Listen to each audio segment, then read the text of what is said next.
Hello అండి అందరికీ. అందరూ ఎలా ఉన్నారు? నేనైతే చాలా బాగున్నాను. సో, ఎప్పట్లానే నా మార్నింగ్ వ్లాగ్‌లో మంచి మంచి స్టోరీస్ అయితే చెప్తూ ఉన్నాను కదా! సో, ఈరోజు కూడా ఒక మంచి స్టోరీతో వచ్చేసాను. అండ్ ఈ స్టోరీ అయితే నాకు చాలా బాగా నచ్చిందండి. సో, అందుకే ఈరోజు వ్లాగ్‌లో ఇది షేర్ చేయాలనుకుంటున్నాను. సో, ఇంకా అస్సలు లేట్ చేయకుండా స్టోరీలోకైతే వెళ్ళిపోదాం. ఇది ఒక అన్నదమ్ముల కథ.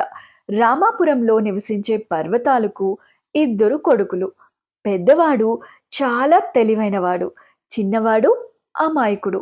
పర్వతాలు తన జీవితంలో పెద్దగా ఏమీ కూడబెట్టలేదు కానీ కొద్ది రోజుల్లో చనిపోతాడు అనగా అతనికి ఒక దిగులు పట్టుకుంది. ఏంటంటే అసలే పెద్దవాడు తెలివైనవాడు. ఎక్కడ చిన్నవాడిని మోసం చేస్తాడో, వీళ్ళిద్దరూ కలిసి బ్రతికితే బావుంటుంది అన్న ఆలోచనతోనే ఆయన చివరి రోజుల్లో చనిపోతూ ఉండగా అతను పిల్లలిద్దరినీ పిలిచి, ఇద్దరికీ తన ఆస్తులైన మామిడి చెట్టు, ఆవు, ఒక కంబళి చూపించి, వీటిని మీరిద్దరూ అనుభవించాలి అని సైగలు చేసి కన్నుమూస్తాడు.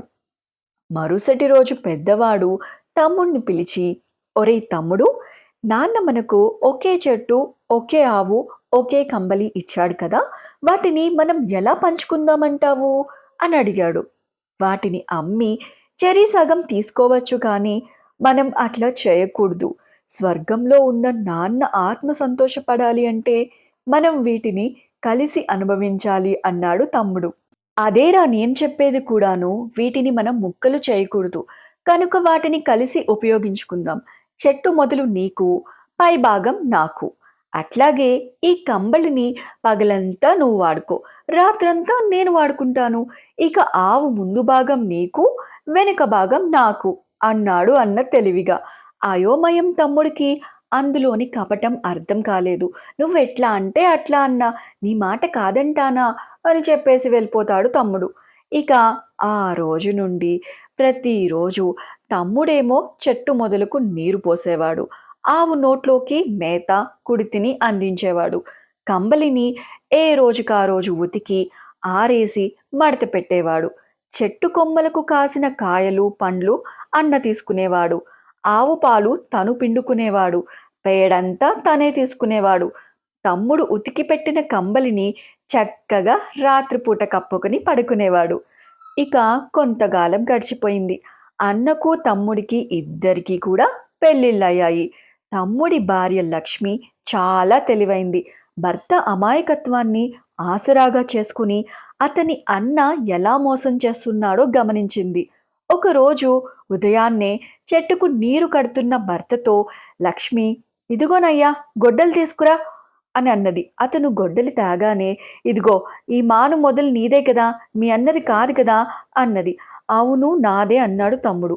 మరైతే ఇంకేంటి, దీన్ని నరుకు, పొయ్యిలోకి అసలే కట్టెలు లేవు అన్నది లక్ష్మి. దగ్గరలోనే నిలబడి వింటున్న పెద్దోడు గమనించి తమ్ముడు చెట్టుకు ఒక్క వేటు వేశాడో లేదో అన్న వచ్చి అడ్డుకున్నాడు. మొదలు కొడితే మొత్తం చెట్టు చనిపోతుంది. కొట్టకు. ఇక నుండి మనం ఇద్దరం చెట్టుకు నీళ్లు పోద్దాం. కాసే కాయల్ని కూడా సమానంగా పంచుకుందాం అన్నాడు. ఆ రోజు సాయంత్రం అన్న ఆవు పాలు పిండుతూ ఉండగా భర్తను పిలుచుకొని అక్కడికి చేరుకుంది లక్ష్మి. ఆవుకు మొక్కుకుని దాని ముఖాన్ని కడిగి బొట్టు పెట్టి, ఇదిగో ఈ ఆవు ముందు భాగం నీదే కదయ్యా అన్నది భర్తతో. అవును అన్నాడు తమ్ముడు. మరైతే ఒక బెత్తం తెచ్చి కొద్దిసేపు దీని మూతి మీద కొట్టు అన్నది లక్ష్మి. తమ్ముడు ఆమెకేసి అదోలాగా చూశాడు. కానీ అన్న ముందుకొచ్చి, ఇదిగో అలా చెయ్యకు, ఆవు తన్నిందంటే పాలన్నీ నేల పాలవుతాయి. ఇక మీదట ఆవును ఇద్దరం మేపుదాం. పాలు కూడా చెరి సగం తీసుకుందాం అన్నాడు. ఆ రోజు సాయంత్రం అవుతుండగా కంబలిని నీళ్లల్లో నానబెట్టింది లక్ష్మి. రాత్రికి దాన్ని కప్పుకునేందుకు వచ్చిన అన్న దాన్ని గమనించి, ఒరేయ్ తప్పైపోయింది. ఇకపై మనిద్దరం కూడా రోజు మార్చి రోజు దీన్ని ఉతుకుదాం. రోజు మార్చి రోజు ఉపయోగించుకుందాం. నన్ను క్షమించు తమ్ముడు అని అంటాడు. లక్ష్మి తెలివితేటలు కలది కాబట్టి అతను పూర్తిగా మారిపోయాడు. అన్నింట్లో కూడా తమ్ముడికి సమాన అవకాశాలిస్తూ వచ్చాడు.